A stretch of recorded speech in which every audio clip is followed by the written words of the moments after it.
Joining me now to discuss, Republican Congressman Mike Waltz of Florida. He's a member of the House Intelligence Committee and an Army veteran. Congressman, the Gang of Eight, including the chairman of the Intelligence Committee, Congressman Turner, they're expected to be briefed tomorrow on what the U.S. officials have been able to learn about the suspected spy balloon. What kind of information do you want to learn from that briefing? Well, I want to learn what the Chinese were able to extract. We've heard from the Pentagon there really wasn't much additive value to their satellites, but clearly the Chinese think there is, and in doing this incredibly provocative act. I'm also very interested in the timing of it. Why now? Right on the heels of Biden and Xi's kind of détente type engagement, and just before Secretary Blinken was going out.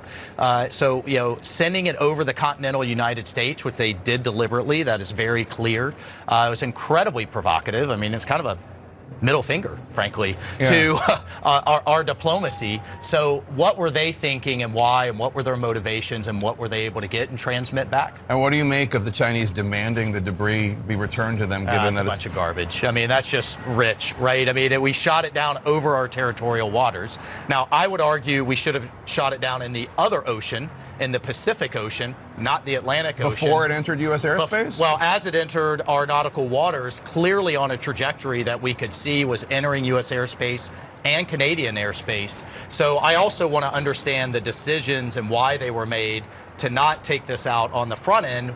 If we saw the trajectory, it was over our territorial waters, and we know that there's a history of them having these spy balloons. Well, let's talk about that, because CNN has some exclusive reporting about a U.S. military report from last year that suggested a Chinese spy balloon circumnavigated the globe, including flying over Hawaii and Florida, your home state, in 2019 during the Trump administration. The Biden White House has offered briefings about this to Trump officials, as they say. But listen to what former Trump Defense Secretary Mark Esper told Caitlin Collins on CNN this morning, just today.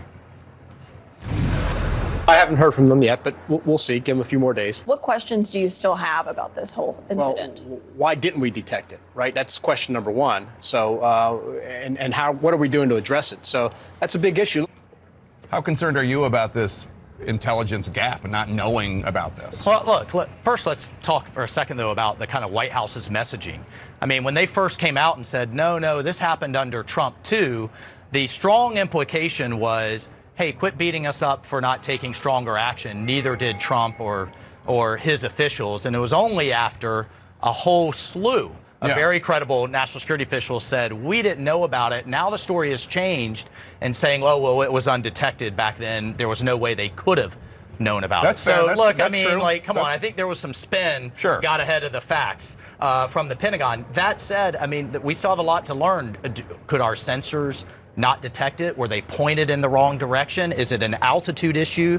These things move in between where we can detect aircraft and where we can detect satellites. Did the Chinese know that and exploit it? So again, a lot of questions to be answered. We will have a series of briefings to understand this better, and then if we need to, in the defense bill, address it, obviously we need to do so sooner than later. So House Majority Whip Steve Scalise said the House is gathering more details on the spy balloon, and then is working to draft a resolution that will condemn the Chinese government flying the balloon over the U.S. I thought originally it was going to be a resolution condemning the Biden administration's response to it. Did that change? My understanding, I haven't talked to Majority Leader Scalise directly about it, is we want to present something that is bipartisan, that this is an America issue, not a Republican or a Democrat issue. I certainly disagree with aspects of how the Biden administration has responded to this. But at the end of the day, we need to condemn the Chinese Communist Party and their actions to violate our airspace with one voice. And you wrote an interesting op-ed comparing the spy balloon to when Russia launched the Sputnik satellite into space in 1957. You wrote, quote, the United States has been under an espionage assault from China for years, but much of it has been behind the scenes. They didn't need to send a balloon given their rapidly expanding constellation of spy satellites, but I'm glad they did. It was a very visible symbol of what so many of us have been ringing the alarm bells about for years. But until last week, the magnitude and sheer scale of the Chinese operations were often cleverly hidden behind the scenes. So do you think this is a wake-up call for the American people? I hope it's a wake-up call for the American people. This was very visible. I think, everyday Americans who don't normally dive into national security issues were asking what the heck is going on and why can't we defend against it? Why can they do this? And to your point, and the point of my op-ed, just as this was a wake-up call in 1957 about the Cold War that we were in then and that we couldn't take success in that Cold War for granted, I hope this is a wake-up call that at the end of the day, this is a far more dangerous enemy. They control our supply chains. They seek to supplant us. And this isn't about the Chinese people. This is about a dictatorial communist regime that seeks to defeat the United States. And we need a wake-up call as a society that this is all of society, all of government competition. And I would argue they have entered into a Cold War with us. We need to wake up to that fact, too. All right, Congressman Waltz, good to see you. Thank you so much. Enjoy the State of the Union tonight.